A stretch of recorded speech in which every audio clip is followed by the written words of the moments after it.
అందరికీ నమస్కారం.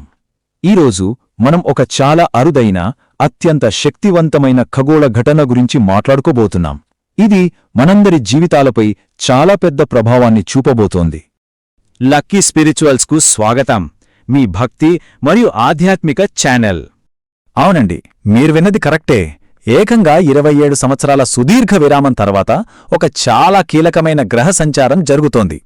మరి ఇంత పవర్ఫుల్ అయిన ఈ మార్పు మీ జీవితాన్ని ఎలా మార్చబోతోంది? పదండి, ఈ ఆధ్యాత్మిక ప్రయాణంలోకి కలిసి వెళ్దాం. సరే, ముందుగా అసలు ఇంతకీ ఏం జరుగుతోంది? ఎందుకిది ఇంత స్పెషల్? అది క్లియర్గా తెలుసుకుందాం. మనకి తెలుసు కదా, జ్యోతిష్యంలో ప్రతి గ్రహానికి ఒక స్పెషాలిటీ ఉంటుంది. అందులోనూ మన కర్మఫలదాత అయిన శనీశ్వరుడు సరిగ్గా 27 సంవత్సరాల తర్వాత తన సొంత నక్షత్రంలోకి అడుగుపెడుతున్నాడు. ఇది మామూలు విషయం కాదు, చాలా అరుదైన, చాలా శక్తివంతమైన కలయికనమాట. అంటే సింపుల్గా చెప్పాలంటే శని భగవానుడు తన సొంత ఇంట్లో ఉన్నాడనమాట. ఇంక తన పవరంతా చూపిస్తాడు. మనం పడే కష్టానికి, మన క్రమశిక్షణకి కరెక్ట్ టైంకి సరైన ఫలితాలిచ్చే సమయం వచ్చేసింది. ఈ పవర్ఫుల్ పీరియడ్ ఆల్రెడీ జనవరి 20న స్టార్ట్ అయింది. ఇది మే 17 వరకు ఉంటుంది. అంటే సుమారు 4 నెలల పాటు దీని ప్రభావం మనమీద బలంగా ఉంటుంది. సో ఈ టైంని మనం చాలా జాగ్రత్తగా, కరెక్ట్గా వాడుకోవాలి. ఓకే, ఇప్పుడు అందరూ వెయిట్ చేసే టాపిక్. ఈ అద్భుతమైన మార్పు వల్ల కొన్ని రాసుల వారికి నిజంగా జాక్పాట్ కొట్టబోతోంది. మరి ఆ లక్కీ రాసులేంటో చూసేద్దామా? మీ రాశి ఇందులో ఉందేమో చెక్ చేసుకోండి. ఫస్ట్, వృషభ రాశి. వీరికి ఇన్కమ్ పెరుగుతుంది, జాబ్లో స్టెబిలిటీ వస్తుంది.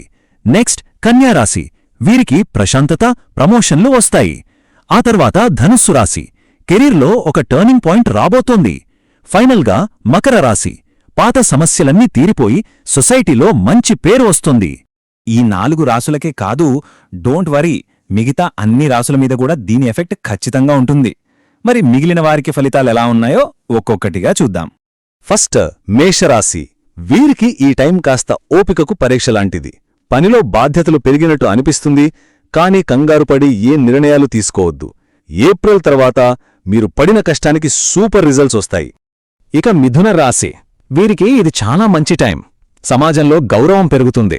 కొత్త బాధ్యతలు మీకు మంచి గుర్తింపు తెస్తాయి. డబ్బులు బాగానే వస్తాయి, కానీ ఖర్చులు కూడా ఉంటాయి. సో కొంచెం ప్లానింగ్తో ఉండాలి. కర్కాటక రాశివారు ఈ టైంలో కొంచెం ఎమోషనల్గా, కేర్ఫుల్గా ఉండాలి. కుటుంబ బాధ్యతలు పెరగచ్చు. ఉద్యోగంలో మార్పులకు కూడా అవకాశం ఉంది. అన్నిటికన్నా ముఖ్యంగా ఆరోగ్యం, ముఖ్యంగా నిద్ర విషయంలో కాస్త శ్రద్ధ పెట్టండి. సింహరాశి వారికి విజయం అనేది వాళ్ళు ఎంత కష్టపడితే అంతొస్తుంది. మీ పై అధికారులతో మంచి రిలేషన్స్ మెయింటైన్ చేయండి. మీ నాయకత్వ లక్షణాలకు మంచి గుర్తింపు లభిస్తుంది. తులారాశి వాళ్లు కూడా బాగా కష్టపడాల్సి ఉంటుంది. కానీ అస్సలు టెన్షన్ పడద్దు. మీరు పెట్టే ప్రతి ప్రయత్నానికి శనిదేవుడు ఖచ్చితంగా మంచి ఫలితాన్నిస్తాడు. అయితే పార్ట్నర్షిప్స్, లీగల్ విషయాల్లో మాత్రం కొంచెం జాగ్రత్తగా ఉండాలి. వృశ్చిక రాశి వారికి ఇది ఆత్మశోధన చేసుకునే సమయం. మిమ్మల్ని మీరు అర్థం చేసుకునే టైమనమాట. ఖర్చులు పెరగొచ్చు, పనిలో మార్పులు రావచ్చు. ఇలాంటి టైంలో ధ్యానం, ఆధ్యాత్మిక చింతన మీకు చాలా బలాన్నిస్తాయి. కుంభరాశివారికి కాస్త ఓపిక అవసరం. మీరు పడిన కష్టానికి ఫలితం కొంచెం లేట్ అవ్వొచ్చు, కాని రావడం మాత్రం పక్కా. కెరీర్లో కొత్త మార్పులు లేదా బాధ్యతలు వచ్చే సూచనలున్నాయి.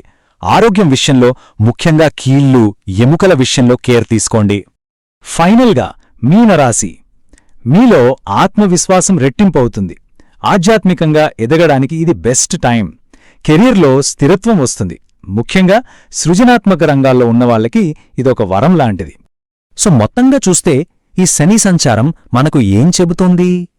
గ్రహాలు మనకు దారి చూపిస్తాయి, కాని ఆ దారిలో నడవాల్సింది మనమే.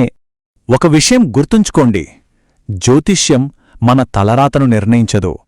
అది కేవలం మన చుట్టూ ఉన్న విశ్వశక్తిని మనకు చూపిస్తుంది. ఆ శక్తిని మనం ఎలా వాడుకుంటామనేది కంప్లీట్గా మన చేతుల్లో, మన సంకల్పంలోనే ఉంది.